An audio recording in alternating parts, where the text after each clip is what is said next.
Theresa Gamble, your host and chapter director of Startup Grind Jacksonville. I am so excited this week. We are having and launching our Marketing Matters Marketing and Podcast Boot Camp. Yes, we are. We have an amazing duo here to this week that is going to gear us up and get us ready to make sure we can use podcasting for our businesses or even to see if podcasting is for you in your industry. I know a lot of you are trying to figure out what's the next move, what's the next way, how to engage new members and new customers.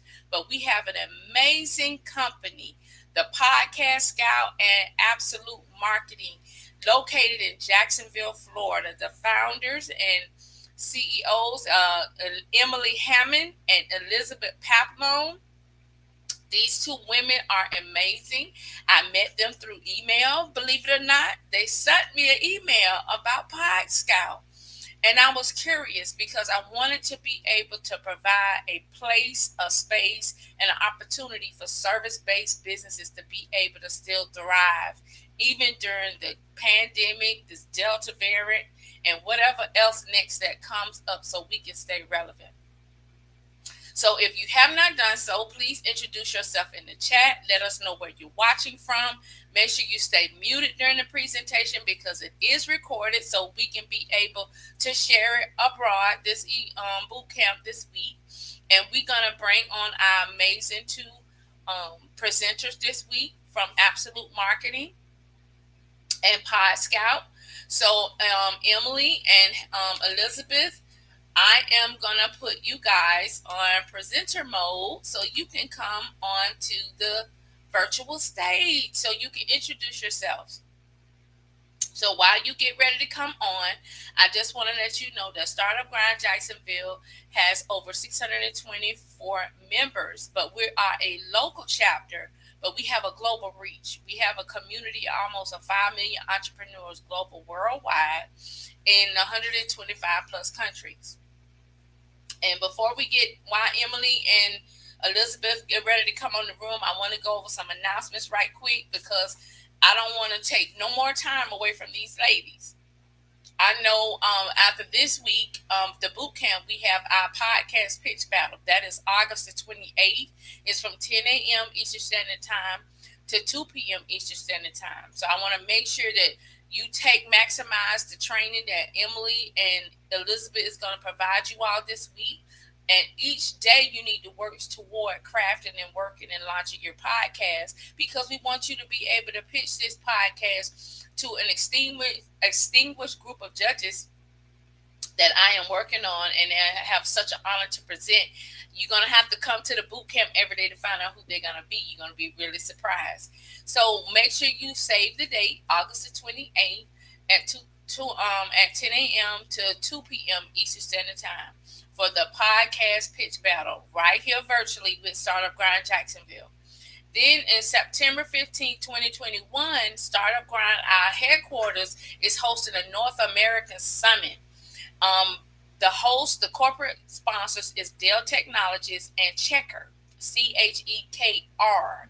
So we want to make sure you save the date as well for that. Finally, last but not least, our global conference will be back in person, but it's in February 28th to March 2nd in Silicon Valley, California in 2022. So if you want to learn more, all you have to do is join our chapter for free, and we constantly push out these announcements and updates. But also, the latest news I got right before the boot camp is the fact that Google for Startups is coming to Florida for founders. Yes, I just got this news hot off the press on Friday.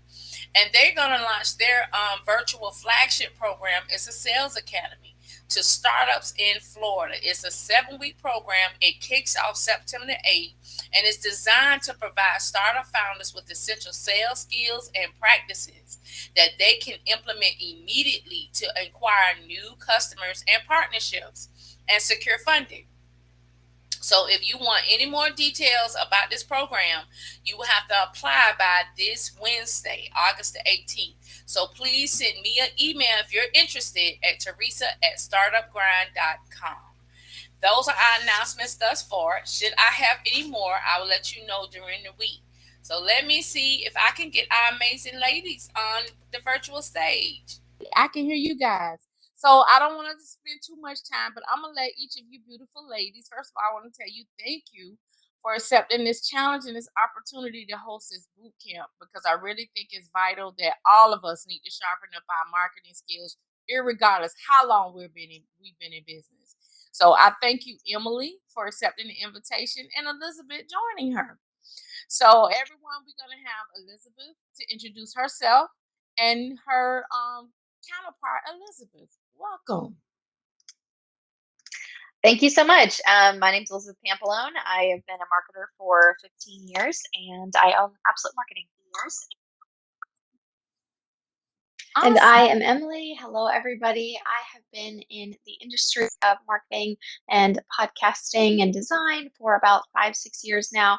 So I'm very excited to bring you guys all this great information and just to share what we know. So I'm also the founder of the Podscout, which is a very exciting project that we have going on with it's a second brand of Absolute Marketing. So it's very exciting. Awesome. So what made you ladies get into marketing? And I've looked at a lot of your stuff. I've listened to a couple of the podcasts Elizabeth have done. Valuable insight. So if you all have not subscribed to their podcast, I highly encourage you to, especially if you in a marketing conundrum and you trying to figure some stuff out. So what made you all start Absolute Marketing first and then dive into Podscout? Well, I started it 15 years ago as my first, actually my second business. I owned a computer repair company before this, and I have always loved marketing and actually did a lot of my own marketing. I was really successful at it. So when I had the opportunity to work with people that I knew already in business as clients and do their marketing, it was really an easy transition. And then this year, Emily came on and she brought the Podscout with her. She had started that company prior, and we kind of merged the two together, and now we do everything like all together. So it's really fun. I love that. I love that. Emily, Podscout, where did that? I noticed in your tagline on your website, it's the queen of podcasting. Okay, how did that come about?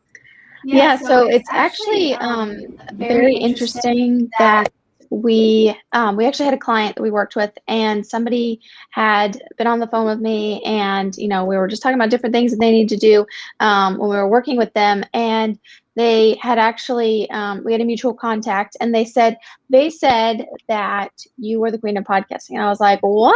Like, that's so crazy. So it was such a humbling thing, and just like a very sweet thing to think that people actually, viewed me as that. It's kind of a funny title. I'm not big on titles, but I was just like, it's kind of a funny thing. And Elizabeth she was named the queen of networking, and people always called her that. So it's very funny that we have those two titles that, I mean, we don't call ourselves that. It's just other people have kind of nicknamed us that. So it's very funny. And, we enjoy the little quirky bit of that. So You know what, ladies, y'all need to embrace that. That's an honor to be called a queen, especially all the challenges women go through. So I'm looking forward to learning from you all as well. So I am not gonna stand in the way. I want to get all the preliminaries out the way. So I am gonna mute my screen, and I'm gonna let you all go for what you know. So just know that I'm here should you need anything, but I am gonna let you ladies do what you do best. I introduced to some and I present to everybody virtually. Emily and Elizabeth kicking off our marketing boot camp. And today we're starting off with connecting with our brands. Say how to connect with your brand. Go ahead, ladies. Well, I'm going to go ahead and present today, and Emily's going to come on and present some other days as we go forward. So I'm going to start things off. So I'm going to go ahead and, I'm going to share my screen. And let me make sure we've got everything all set up here.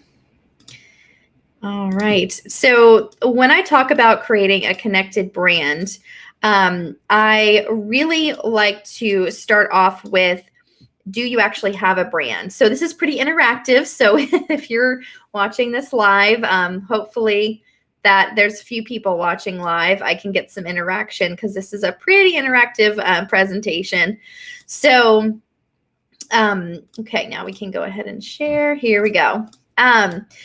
So do you have a brand already? If you could put that in the chat, that would be great. And I'm going to go through a couple of these slides pretty quickly because there's some things I want to really focus on and some things that we won't necessarily need for today. So, all right, let's go ahead and get started. Again, my name is Elizabeth Pampalone. I am the owner of Absolute Marketing. I've been doing this for a long time, and I work with small businesses to help them create 1 year of marketing in 5 days. We do have a podcast, as Therese mentioned, and it's called the Absolute Marketing Podcast. And I have this one. Emily has another podcast that she has started, but this is our first podcast that we did. So I'll let her share that when she comes on. But this is the first one. So it does come out every Tuesday. So if you'd like to view that, you can go to our website and click on listen. And I do believe that the brand is a foundation of your site. I mean, of your basically your whole business. It's basically your floor. It's the foundation. It's when you're like building the house. It's the bottom part. It's the cement. It's what everything gets put on top of. And so if you don't have a strong brand or a connected brand, you're not actually going to have a good business. You're going to see that things are always failing. Things are always falling apart. And you're never going to find that direction. You're always going to be wandering around and trying to figure out what to do next. Why am I doing this? Why am I doing that? So the brand is really that foundation piece. It's the soul of your company. And it really is the thing that people experience. So when you talk about your services and products, really the brand is what people experience. So as we know, Nike has, whoops, got a few slides ahead there.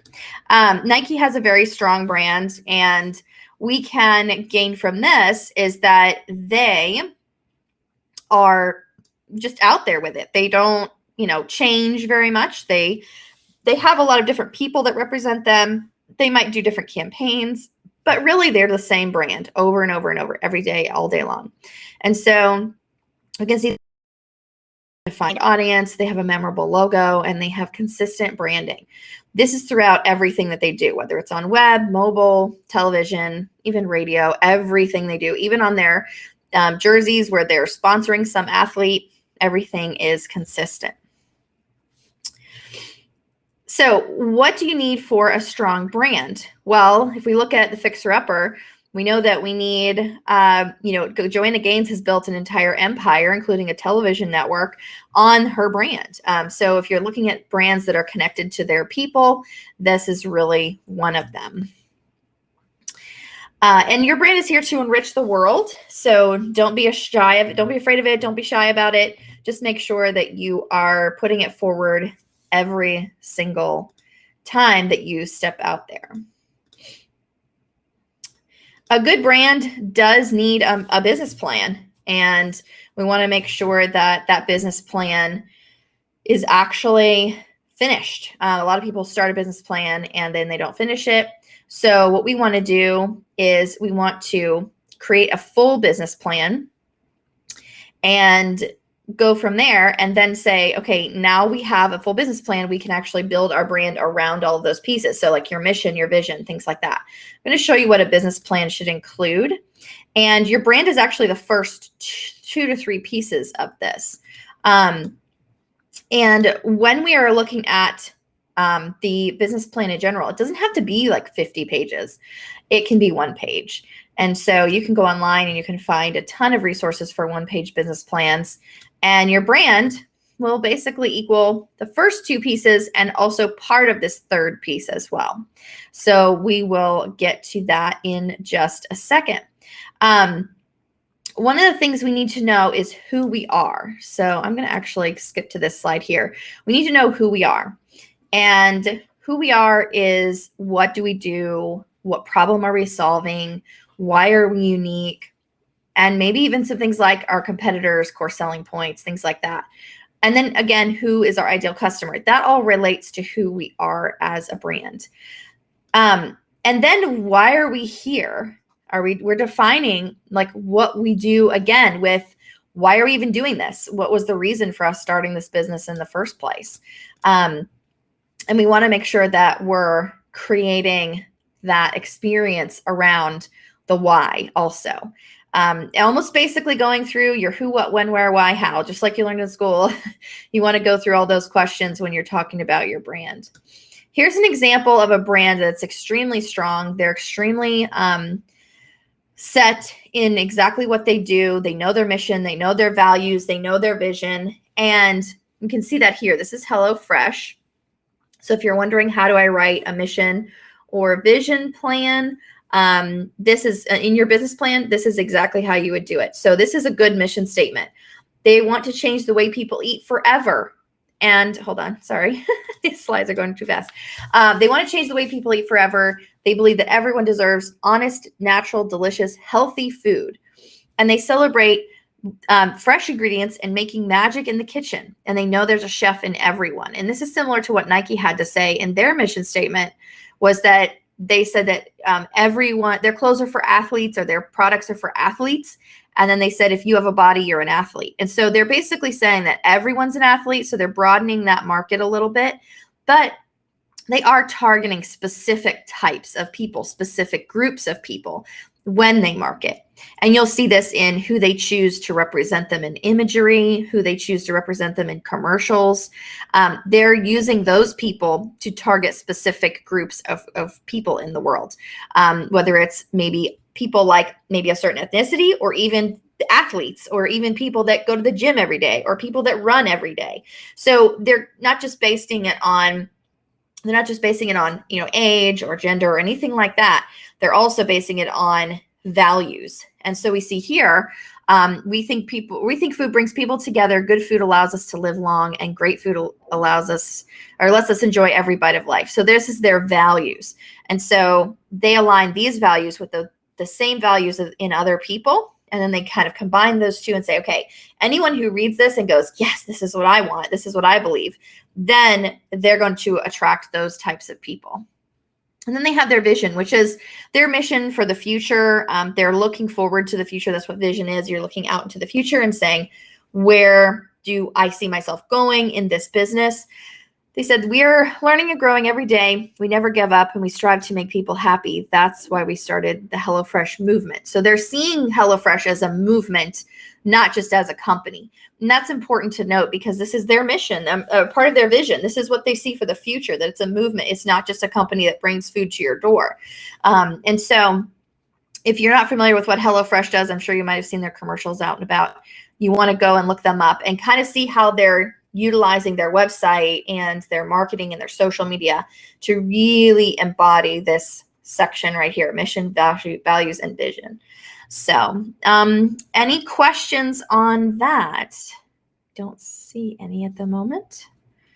Okay, like I said, I do ask for a lot of questions and stuff, and as we go into this, you'll see it's a little more interactive. So hopefully we'll get some interaction here. So we need to just know ourselves and our offering, and we need to make sure that we are always presenting that first forward, like the foremost thing that we talk about. We know who we are, and we know what we're basically selling. So let's see. I think we have a question. HelloFresh movement is a social component. It is, but it's really, they want to see their business as a movement, not as a business. So that's what they're trying to move forward towards the future. And not social in the way we think social media, but social in the way that people will interact with each other and tell each other about it. So that's true, but just not in a social media format. Okay, so once we are learning how to present ourselves and to promote our offering, we need to also see, how are others perceiving this? Are they perceiving it the way we want them to? Are they drawing their own conclusions? And how do we kind of fight back against those conclusions? Is this what we want our brand to represent for the whole company? So we don't want to just say, oh, well, I'm just representing one product, but we want to also make sure that we are representing the company as a whole when we're talking about the brand in general. I'm not sure I have a question here. It says, should that be reflected in the business plan? I'm not sure what that means exactly. Sorry. but the social component is not necessarily reflected in the business plan. It's a byproduct of a good mission, vision, and values. All right, let me go here to my slides. I'm going to skip to a couple really quick. I'm actually going to show you what a mission statement consists of. This is going to be in your business plan. Like I said, business plan can be 1 page and 5 elements, which I mentioned at the beginning, and I think I'll go back to that and show that again in just a moment. The mission is going to describe what the business is, what it does, what its priorities are. It's going to explain maybe even some competitors, sometimes yes, sometimes no to that, and then tell the owners, employees why the business exists, and let the customers and the public know what the organization stands for. And this is kind of mission and values in a way, kind of together. Values really goes deeper into what the company stands for, moral compass, decision-making, and how it interacts with other parties. And then we have the vision statement. This is like, you could put a lot into your vision statement. You're projecting 5 to 10 years in the future. In some cases, you're dreaming big and focusing on success. You're using the present tense, even though it's for future. You're clear and concise. You're aligning it with your business values and your mission, which is your goals. You're creating your plan to communicate your vision to the employees as well. So even if you're the only employee, you want to create that mission, that vision statement, so that you know where you're going as well. So there's a lot that can go into your vision statement. And a vision statement, I know this looks like a ton of stuff, right? Looks like a lot here. A vision statement can be super simple. It can be really short. So for example, TEDx, the TED Talks, their vision statement is spread ideas. That is what they aim to do in the future, going forward, is to spread ideas. It's not it is kind of their current mission statement as well, but it is really their forward-thinking vision of the future. And that all those things we just looked at are encompassed in those 2 words. And then Southwest Airlines is to become, this is a very, very popular way of starting your vision statement, to become the world's most loved, most flown, and most profitable airline. Are they there yet? Maybe not, but they are definitely very loved, not maybe most loved, but loved is a very interesting word to throw in here as well. And most flown, I don't know if Southwest is the most flown. They don't have service to everywhere. So they're not maybe most flown, but are they the most profitable? Who knows? I don't know. I haven't looked that up. So, seeing where they are in their vision statement would be really interesting to look up some of those numbers. Here we are back at the full business plan. And we can see here that, you have your good business plan, has your mission and vision statement and value statement, which we kind of tuck in there in the middle. But you've got those 2 things done. And now we're looking at target market analysis. Your target market is going to be narrower than your service market. So your target market is going to be somebody that you're trying to attract. Again, those groups of people, like we talked about with Nike. Are they attracting people that are runners? Are they attracting people with a certain shoe? Or are they attracting people who are moms on the go, and they have a certain shoe and jogger for that, or a certain outfit that they want, they think is really comfortable for that type of lifestyle? What about people who are, they go to the gym every day and they want a great gym bag that's not going to fall apart and it can get wet and it can dry really quickly and things like that. So you're looking at these things that Nike could possibly be using as target markets, and they might use it per product, but they also might use it per collection of products.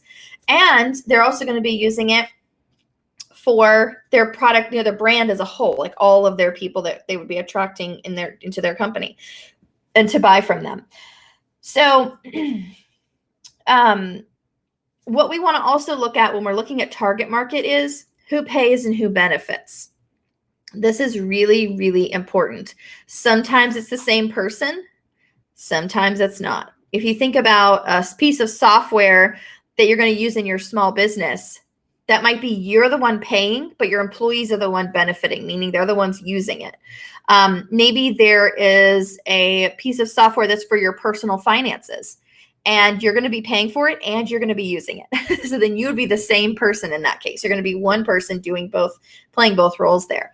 Then there might be something, this is the most common, like a toy. Children love toys, and they are pretty much the only ones that play with toys. And so when a child is about to receive a toy, who is benefiting from that toy? Usually the child. and who is paying for that toy. Some adult in their life who is giving them that toy. And so the person who's buying and paying for something is not necessarily the person who's benefiting from it in the way that they'd be actually using it on a day-to-day basis. So you want to make sure that you're really defining who is paying and who is benefiting. And then what we're going to do is we're going to skip a little bit ahead here. And when you want to find your niche of client, we're not talking about going into and saying, I'm only going to serve these clients. Again, your target market is not the same as your service market. So your target market is, I'm going to narrow my money spending on advertising and my effort into ads and doing social and creating things. And I'm going to narrow that down so that I'm only working for, trying to attract a certain group of people that I know are the best people for my product or service. But if someone else outside of that sphere comes to me, wants my products or services, then I will work with them. I will help them. No big deal. My product, I will sell it to them. So if you look at the target market, so for example, we work with mostly women business owners here at Absolute Marketing, and they're between the ages of 35 and 65. But do we work with men business owners? Of course we do. Do we target them with our marketing? Not necessarily. Our stuff's a little more feminine, a little more, flowery, if you will. And so we're targeting women because we know that they're our ideal client. We work best with them. We understand them. We communicate well. When we work with male clients, we like working with them. We get their, websites built the same way. We communicate well, but we're not targeting them as our main customer. So do we turn them away? Absolutely not. But we can target our marketing towards the people we know we have more of in general, and the people we know we're going to have more customers from if we target that group. We have probably 4 or 5 females to every male that we work with. So we definitely know that that's a better group for us to put our money, time, and effort into. There's a question here. What is the best strategy for identifying the target market since the pandemic? It's the same. We're going to really target the people who, if you look at your business, you look at your company, even if you're doing a podcast and you're creating a podcast, you still got to create a brand, and you're looking at who your listeners are. Go back and look at those demographics. Who are they? What are they age? What are the gender? What is the, even if your podcast is like even political, what is the political leaning that you're seeing? What is the, and you can poll your listeners for this. You can look at your analytics in your podcast system. You can also go and look up demographics for larger podcasts that yours is maybe similar to, and see what some of those things are. But you're really just looking at those demographics. Who have we worked with in the past? Who do we know listens to the podcast, whatever the example is? And look at the past and say, okay, now I can see the past. I can gather the data from here and go forward with the one that has the majority. If you're just starting out and you've never had past data, you're going to look at another company that has similar data, that has similar, products and services in the similar or same location. So you can actually go to Reference USA. SCORE allows you to reference this for free. You can go to the library and reference this for free. You can reference it for free online through a library or through the SBDC. So if you go to Reference USA, you can look up all the companies that are like yours that are selling similar products and services, and it will tell you all of the demographics. It's mostly men that buy this product, or mostly couples, or people with kids, or they live in this area. So if you're selling tarps for your pool, and they're a specialized tarp and they're for pools, you probably wouldn't do well in like Michigan or Wisconsin.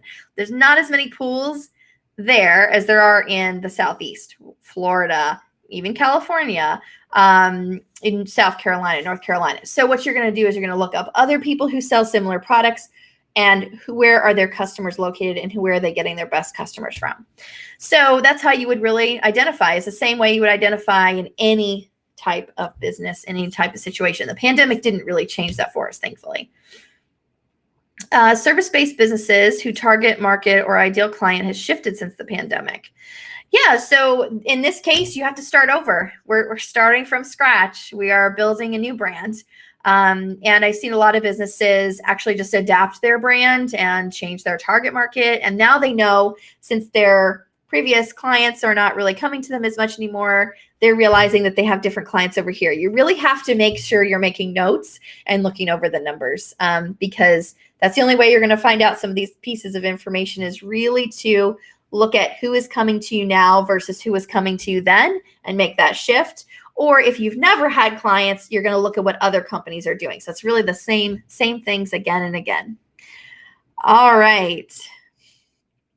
The experience of the client is the lifeblood of the brand. If your client doesn't have a good experience, they're probably not going to come back. You definitely want to make sure that their experience is kind of, I guess, the paramount piece, the most important piece of what you're trying to do. And for example, you might be able to create something really quickly and do it very well. But if you don't communicate that to the client, or they're not able to see the progress as it happens, or maybe they are too involved in the progress and they don't want to be, there's little factors, then that experience for them may not be great. We work with people and we help them create 1-year social media posts in a day. And when we work with someone like that, sometimes that person, they want to learn everything. They want to know how it works. They want to be there and be in the process. And then other people, they want to sit there for a couple of hours. They want to work with us, get us the information we need, and then they want to go off into the sunset and let us finish up the work and hand it to them when we're done. And sometimes that works. But other people, they really want to know and learn and be there for every step of the way. And so we really want to make sure that we're being a little flexible with that, because the client experience is the most important. And if that means they sit with us all day and they learn, that's great. And if that means that they sit with us for part of the day so we can get the info we need from them, but then they're able to, go to a lunch or take off and do something else they need to do, and they know that it's going to be finished and we know we can get it done really quickly, then that's the best experience for them. So being adaptable in your service is also really important for experience as well. As we can see here, Nike has built quite the empire, as we know, and you can see the consistency here, even in the neon signs that Nike has in different locations. They have the Nike swoosh on the shoe. And so we can also see here that other picture from before, and then the shoe itself, the actual shoe. Consistency is definitely key when you're building your brand. And what we want to do is, I want to look at an example. This is consistency. Even when they're writing a separate word, the word love, they use the Coca-Cola font. And so this is what consistency is all about. If you ever want to look at a consistent brand for over 100 years, I guess almost 100, something like that, then you want to look at Coca-Cola. They're definitely one of the most consistent brands on the market. And one of the things that they've done is been consistent with their coloring. It's always that red. It's always white. And you want to look at your brand colors and say, is this going to work for my clients? Not just do I like it, not do I think it's pretty, not am I attracted to it, but is my ideal client going to be attracted to it? And when we look at colors, there's such a thing as called color psychology and font psychology, and you can look those up on Google. And they're very, very important when you're choosing your colors. When we create a brand, we actually create these brand guidelines for our clients, so they know what their fonts are, they know what their colors are, and then they have a representation of their logo. Logos should be super simple. And you can see these logos here. I've done all these in the past.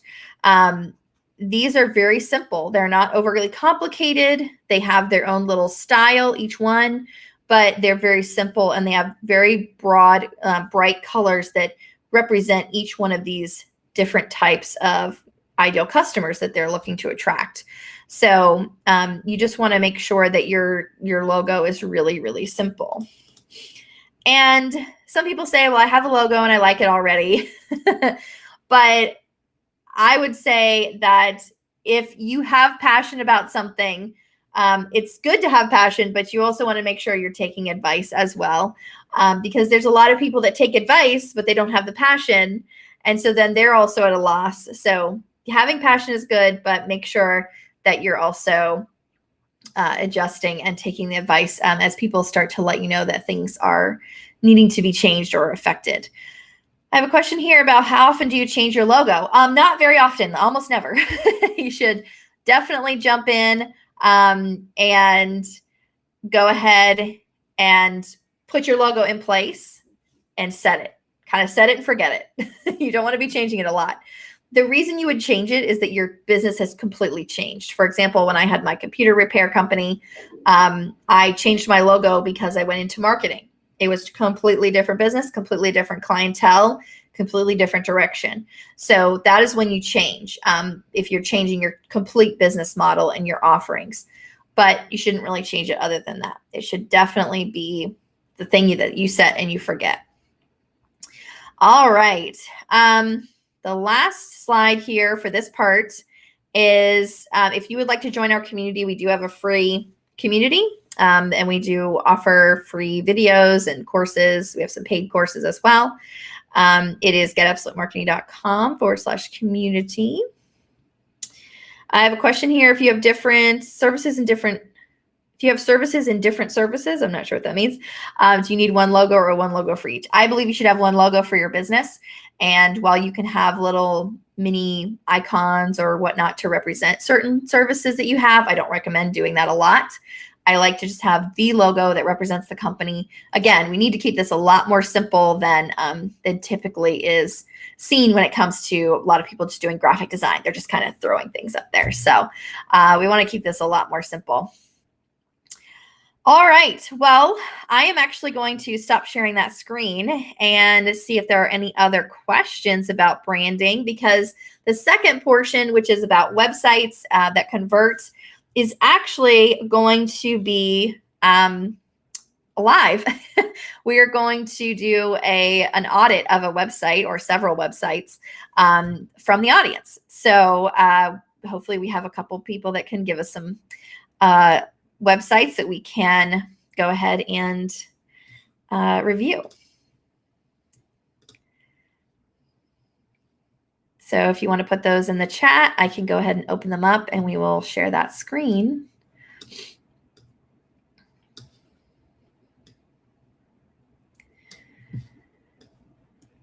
And I don't have any that are pre-prepared, so unfortunately we'll have to go with whatever anybody has.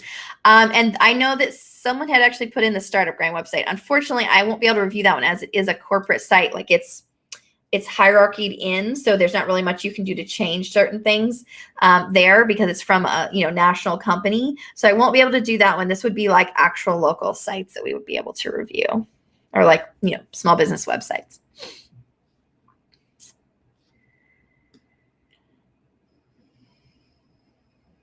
So hopefully we got a few that will pop in here. And just as we talk about websites, we do believe that there's a hierarchy of what you should have for your marketing system. So I believe that there should be brand, website, these are in order, social media, blogging and email marketing, and then podcasting. So those are the 6 pieces that I believe every person needs. And podcasting, you could be just a guest, or you could have your own podcast, which Emily's going to talk about later this week. So yeah, definitely take a look at what you have in your own marketing and see if you have all those pieces. They start with branding, website, social media, blogging, email marketing, and podcasting. So definitely take a look at your own marketing and see if anything's missing. And if it is, definitely come back this week and we will go over some more things and teach you some more stuff about all of those pieces, actually. All right. Well, I don't see any more questions and I don't see any other websites in here at the moment. So yeah, Therese, I think we're good for today. I think that should be it. We'll wrap up and hopefully everyone's learned a little something about branding and maybe websites we can cover some other time. But yeah, Emily's going to be back tomorrow with social media. So we're all excited about that. Elizabeth, this was amazing. I'm sorry. I was over here taking notes and writing, so forgive my delay. I love that. I love that. I was getting some messages from the chapter directors from China. So they're gonna be promoting this event the rest of this week in China. So forgive me for that. But I love the information you shared. It was very valuable. But I really wanted to ask you about service-based businesses. That's probably when I was back and forth talking to China, I didn't get my question out straight. For instance, if someone have several different brands that they work with. They have, um, say, administrative management where they did consulting, and then they have a community organization that they run, and Mm-hmm. then they're launching a lifestyle brand. So they're doing a business brand, a lifestyle brand, plus they run a community organization and possibly a streaming media service because of the pandemic. I have been told and heard that either they can have one website that umbrellas everything, but then there needs to be, I guess, landing pages for each one individually, depending on the audience. So, what do you suggest? Because those are all such different audiences, Mm-hmm. I would say you need separate ones for each one because they're not the same company, Right. really. And honestly, if I was advising that person, because I do business coaching as well, Right. I would actually tell them to refocus. Mm-hmm. It's a lot. And I think that there's a common thread through enough of those pieces that you could pull out little bits from each one and create one company that has one voice. What we found is that when people have multiple businesses, and even I found this myself when I ran like 4 businesses at once, is that you get pulled in too many different directions. Mm-hmm. And have you ever met someone who's come up to you at a networking event and handed you like 5 business cards or 4 business cards? Yes. That is not a good look on anybody. And so I recommend that you actually can find the pieces and the segments of all the businesses.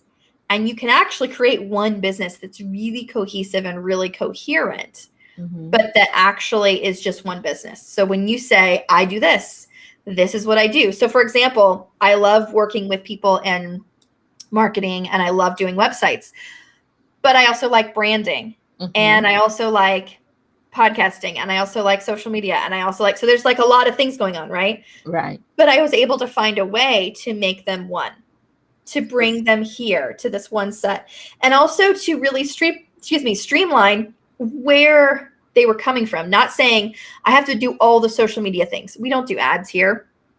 We have partners for that. We don't do, like we don't do like live posting with story reels and stuff like stories and reels and stuff like that.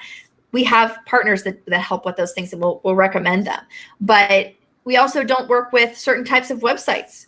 We only work with one type of website. So finding that niche and allowing the niche to carry us through rather than adding. And I found that through myself through the pandemic last year. I started a second business and it really failed miserably. And I had a lot of money lost, a lot of time lost, a lot of stress because of it. I lost a good friend because of it. We were business partners together. And, those things I can't get back. Right. But once I realized what I did to myself, essentially, I went back, I refocused, I streamlined everything down, and I said, this is what I'm good at. This is what works together. All these pieces are separate, but they work together. They have Mm-hmm. the same audience. And now I can move forward with one voice. And once I did that, everything turned around. So that's what I would Good. advise for that. Definitely there's Wow. lots of stuff there, but you can find the pieces that make one voice. That's good to know. Good to know. Now, my next question: what if you do have a subscriber list or customer clientele and they're inactive?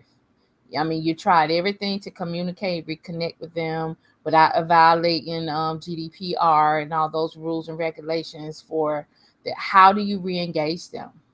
And especially if you're Well, sending surveys and they're not responding. you tell them you're going to delete them. Okay, You send them out a thing and then you actually do it. You follow through got it. because a smaller list will actually yield more response. That's And good. we actually talk about that later in the week on email marketing. Okay, see, this is why everybody, I'm telling y'all, I just knew that these ladies was gonna bring it. So you need to make sure you have your questions together. I'm over here. I already got 2 pages of notes already just listening. Not just for me, because even with me, I have my own business, but then I have Startup Grind too, which is 2 different companies, 2 different entities, and Startup Grind does all their branding. So I have to be compliant with them, but then I also have to keep what I do separate. So Emily, I'm Elizabeth, I want to thank you so much for your presentation today. I love the message that you sent. Now, if should anyone ask me for copies of your slides, how would they need to reach out to you if they want the slides? I don't typically give out the slides since this was recorded. Sure. But if they want to come to any of the presentations that I've done, or they can actually go to our community and check out our community. We have some free presentations that are there as well. Awesome. That sounds great. That sounds great. So yes, this is recorded. It will be available hopefully within 24 hours on our Startup Grind local YouTube channel for you all to catch the replay for those of you that was not live. However, I highly encourage you to be live so you can get your questions answered by Elizabeth and Emily. So I want to take this opportunity. Elizabeth, do you want to join the stage before we say goodbye to let them know what they're going to expect on tomorrow? Thank you so much, Elizabeth, for you're very welcome. Content, and you picked some of my favorite companies, HelloFresh and the TV show, because I've been noticing some of the branding and stuff that they're doing and how it aligns. But that's amazing. Emily, you okay? Yeah, she's here. Okay. So I just wanted to let everybody know what they can look forward to learning on tomorrow. Yes. So let's see. So tomorrow for this schedule, we are going to be talking about creating your spark as a podcast guest. So this is a really important thing as a part of your marketing. Like we say, you start with the brand, website, social, and you kind of go down the list on each of these points to really set yourself up successfully for, all these different parts of your marketing. So we really believe these all work together and build on one another. So we're very excited to share things tomorrow about how you can be a better podcast guest if you already are one, or if you're just starting out, the things that you need to know in order to be successful. So that's going to be very exciting.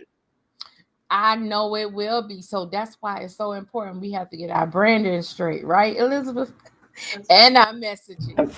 So that is amazing. So, ladies, I want to thank you for today. This has been enriching and empowering, and I look forward to seeing Emily on tomorrow at 10 a.m. Eastern Standard Time. So, y'all stay connected, do share, and remember, marketing matters. We got to make sure our marketing connects, our brand connects with our customers, because if not, we won't get the return on the investment that we're looking for, because people buy from people. Thank you, ladies. I appreciate you all. See you on tomorrow. Bye. Bye-bye.